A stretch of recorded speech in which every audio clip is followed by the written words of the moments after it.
Did Ferdinand Magellan really discover the Philippines? The truth behind history. In 1521, a Portuguese captain sailing under the Spanish flag stumbled onto a cluster of islands in the Visayan Sea. Within days, he was exchanging gifts with a king. Within weeks, he was baptizing thousands.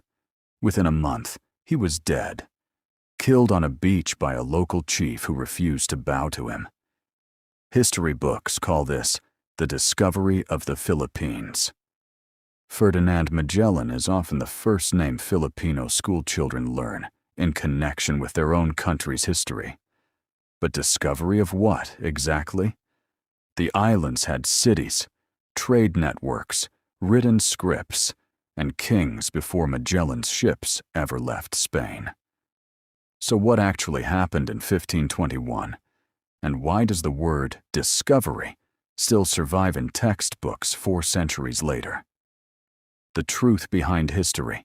Did Magellan really discover the Philippines? Chapter 1.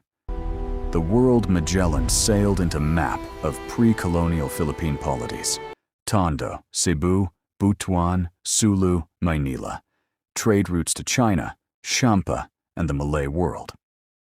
To understand why discovery is the wrong word, we have to look at what was already here. By the early 1500s, the archipelago wasn't an empty frontier. It was a patchwork of Rajanates, Sultanates, and independent barangays, each with its own rulers, laws, and trade relationships. Chinese trade ceramics recovered from sites across the islands, Butuan, Manila, the Visayas, show centuries of maritime commerce with China, Champa, and the broader Malay trading world.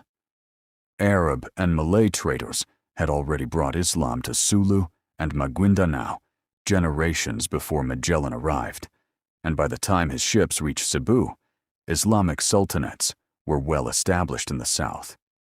The people Magellan met weren't isolated. Antonio Pigafetta, the Italian chronicler who sailed with the expedition and left the most detailed surviving account, described gold jewelry, silk trade goods, porcelain, and a local ruler, Raja Humaban of Cebu, who was already accustomed to dealing with foreign merchants. Reenactment or illustrated sequence of a bustling pre-colonial port. Outrigger boats, gold ornaments, trade goods. This matters because the word discovery implies emptiness, a blank space waiting to be found.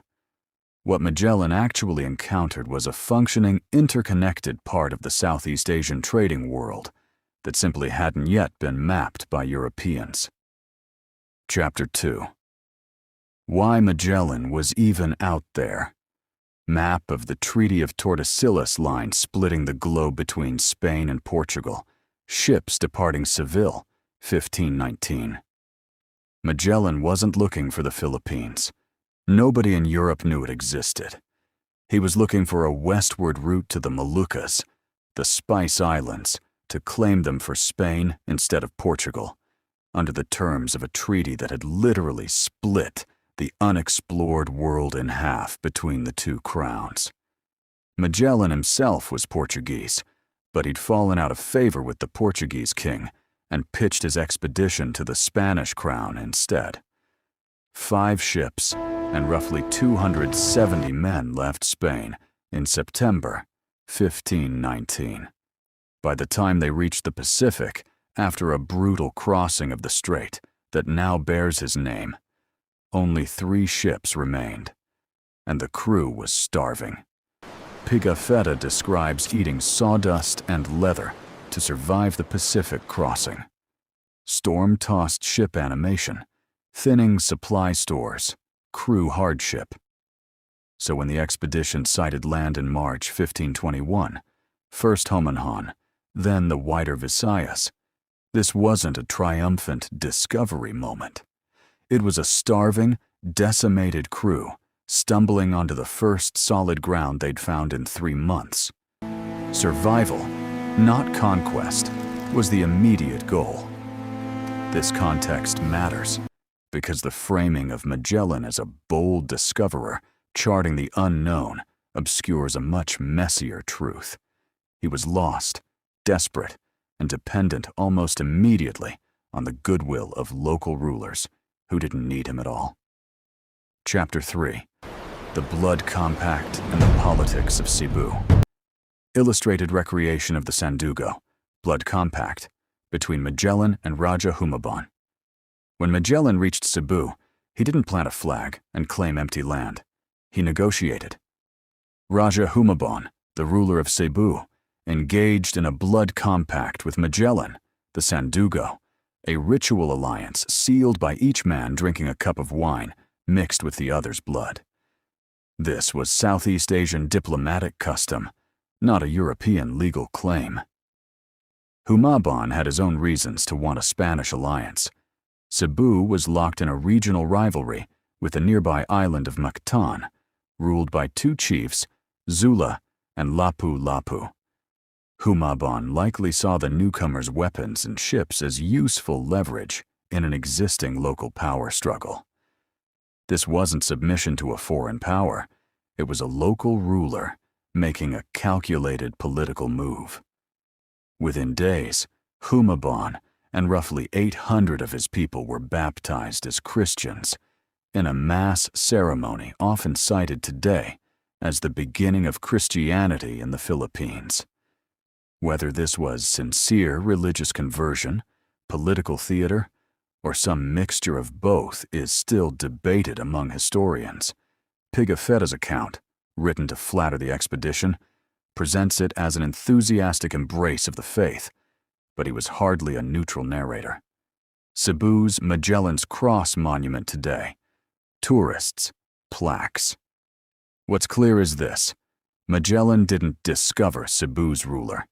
He made a deal with him, one where the Cebuano king held at least as much leverage as the visiting captain. Chapter 4. The Battle of Mactan map of Mactan Island, opposite Cebu. Dramatized shoreline at dawn. Humabon's rival on Mactan, Datu Lapu-Lapu, refused to submit to Magellan's demands for tribute and refused to recognize Spanish or Cebuano authority. Magellan, perhaps emboldened by his easy success in Cebu, decided to make an example of him. On April 27, 1521, Magellan led somewhere around 60 armored men across the shallows toward Mactan's shore, expecting Cebuano allies to support the attack.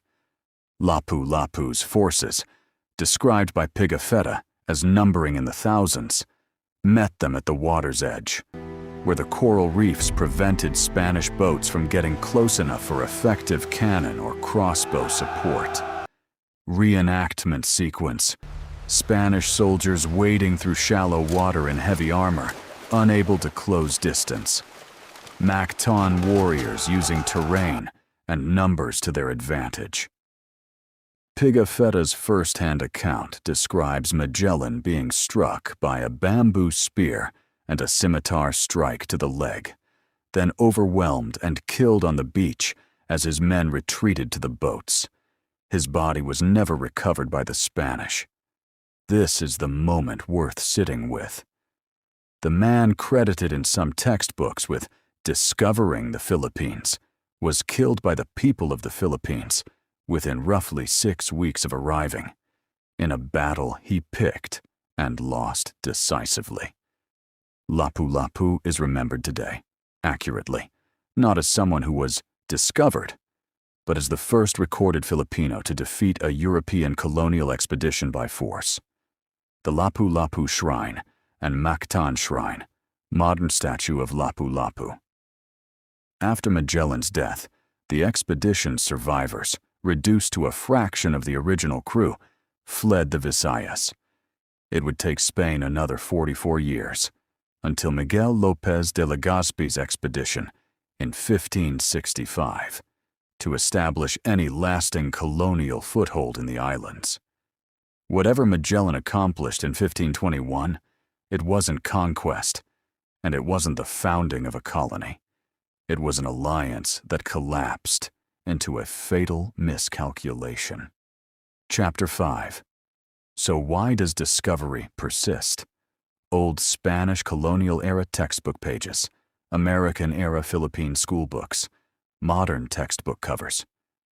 If Magellan didn't found a colony, wasn't the first foreigner to trade in the islands, and was killed by the very people he supposedly discovered, why does the discovery narrative persist? Part of the answer is colonial historiography. Spanish and later American colonial administrations had an interest in framing Philippine history as beginning with European contact, a narrative that positioned indigenous societies as prehistory and colonization as the true start of history. This is a pattern historians recognize across colonized regions worldwide, not unique to the Philippines. The discovery framing erases existing societies by defining history as beginning when Europeans start writing about it. Filipino historians, from the propaganda movement writers of the late 1800s through contemporary scholars, have long pushed back on this framing, and it's part of why national heroes like Lapu-Lapu have been increasingly centered in place of Magellan in more recent historical education and public monuments. The archaeological and documentary record, the Laguna copperplate inscription, dated to 900 CE, the Butuan archaeological finds, centuries of Chinese trade records mentioning Philippine polities, makes clear the islands had their own historical timeline for centuries before 1521. Magellan's arrival is a significant moment, the first well-documented direct contact between the Philippines and Europe. But first documented European contact and discovery are not the same claim, and conflating them has shaped how generations of Filipinos were taught to understand their own past. Conclusion: modern-day Mactan shrine at sunset, then a wide shot of the Cebu skyline. Ferdinand Magellan didn't discover the Philippines. He arrived at the tail end of a desperate ocean crossing, inserted himself into an existing local rivalry, and died attempting to enforce a demand that the ruler of Mactan had every right to refuse. What actually happened in 1521 is arguably a more compelling story than the discovery myth. A starving expedition's uneasy alliance with a Cebuano king playing his own political game, and a decisive local victory that delayed Spanish colonization by 4 decades. The islands were never waiting to be found. They were already home to kingdoms, trade networks, and warriors like Lapu-Lapu, who were fully capable of deciding, on their own terms, who got to stay. Before we go deeper, our goal on this video is to get 500 likes and share your reaction in the comments. Subscribe to the channel